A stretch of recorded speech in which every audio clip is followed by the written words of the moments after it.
Bonjour, bienvenue dans ma bibliothèque. Nous sommes à Montréal le 13 mai 2012. Mon nom est Bruno Lalonde. Aujourd'hui, je vous lis Mère, puisque c'est la fête des mères, de Michel Beaulieu. Et Michel Beaulieu, Mère, que je vous montre ici à l'écran, qui est un magnifique cadeau que m'a offert mon ami D. Une pièce très rare, un des beaux fleurons de ma bibliothèque. Quelque chose dont je suis ravi de posséder, d'avoir dans ma bibliothèque. Quelque chose de rare, vous disais-je, avec... c'est un poème de Michel Beaulieu avec des bois gravés de Roland Pichet. Et la justification du tirage, elle est... Je dis ça à l'instant. Quelque chose comme une trentaine d'exemplaires. Alors, la typographie est d'André Goulet. La reliure et la sommité Pierre Ouvrard. Sur les presses d'Orphée en 1963 sur du papier Japon. Suzuki, exactement. Et il y a eu, l'exemplaire que je possède, c'est le hors commerce numéro 4.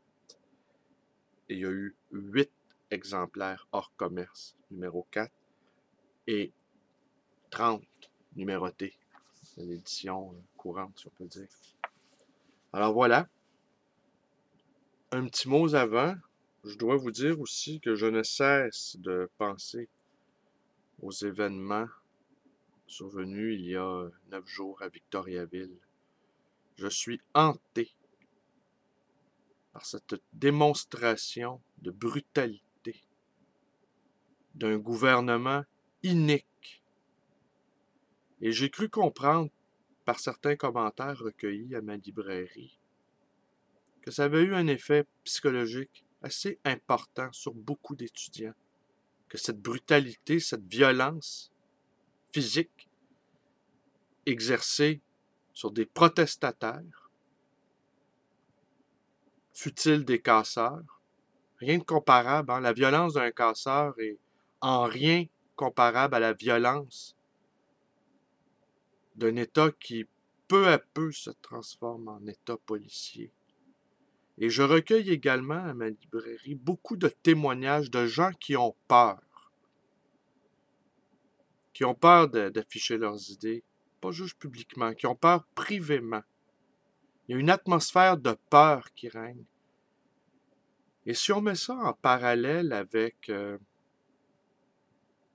la violence aussi symbolique qu'utilisent les médias officiels, que ce soit les éditorialistes, les commentateurs, les présentateurs, et certaines lignes ouvertes aussi, où on entend des gens dire des choses qui sont parfois presque des appels au meurtre déguisé. Toute cette violence est absolument terrifiante. Alors, ces événements-là de Victoriaville me hantent. Je ne cesse d'y penser. Et je ne cesse d'être indigné. Et je mets ça en parallèle aussi avec les blagues qu'a fait le premier ministre du Québec, Jean Charest, 8 jours auparavant. Quand on juxtapose les blagues et on pense à l'état des étudiants qui ont été grièvement blessés. Ouais. Alors, voilà.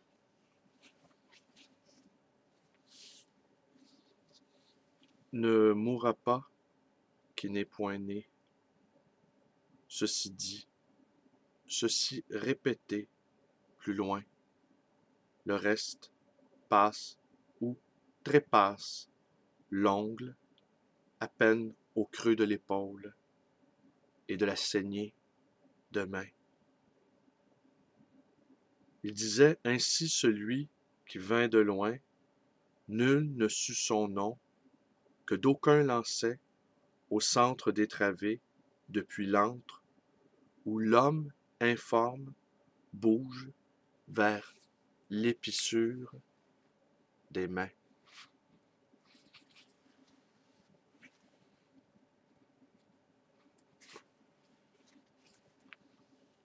On l'a figé. Quoi? La gifle de cils, à la fenêtre ses volets clos, sus.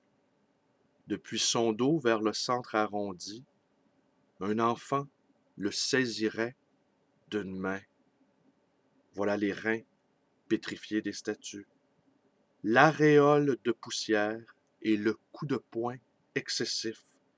Les gonds cèdent, pas à pas, le terrain regagné.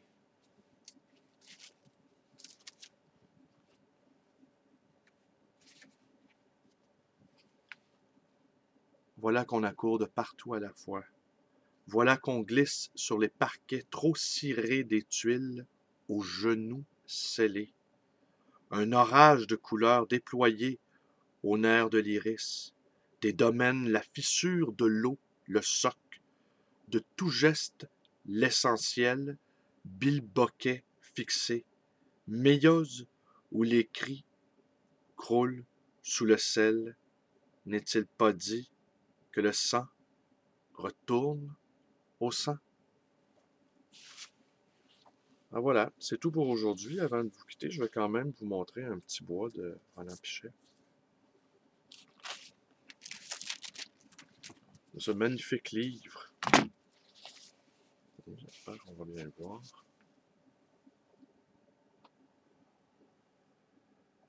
Vous voyez. Je suis très heureux de posséder cet exemplaire. Je vous remercie encore, mon ami D. Alors voilà, c'est tout pour aujourd'hui. Je vous remercie d'être avec moi. Mes vidéos vous plaisent. Vous pouvez vous abonner à ma chaîne YouTube, B. Lalonde-Sang.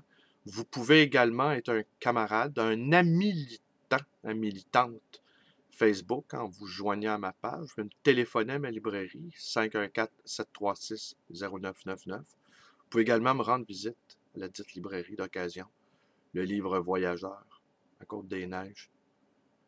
Et nous vivons des temps troublés. Demain, c'est lundi. Il va se passer des choses demain. Surveillez bien ce qui va se passer. Il va se passer des choses. On dira, ouais, il se passe toujours des choses. Mais demain, probablement, le gouvernement Charest, l'inique gouvernement Charest, va se servir de la loi pour faire respecter les injonctions et employer la force. Un ami me disait qu'il avait le sentiment, cet ami qui va se reconnaître, que j'ai parlé hier, que tant qu'il n'y aura pas au moins un mort, Jean Charest n'abdiquera pas. Nous en sommes là, vous voyez. Déjà, des étudiants ont été gravement blessés. Et à un moment donné, il faut agiter le drapeau blanc. Et celui qui est en position de force doit se montrer magnanime. Mais visiblement, ce gouvernement est dépourvu de toute force. Alors, merci, bonne journée.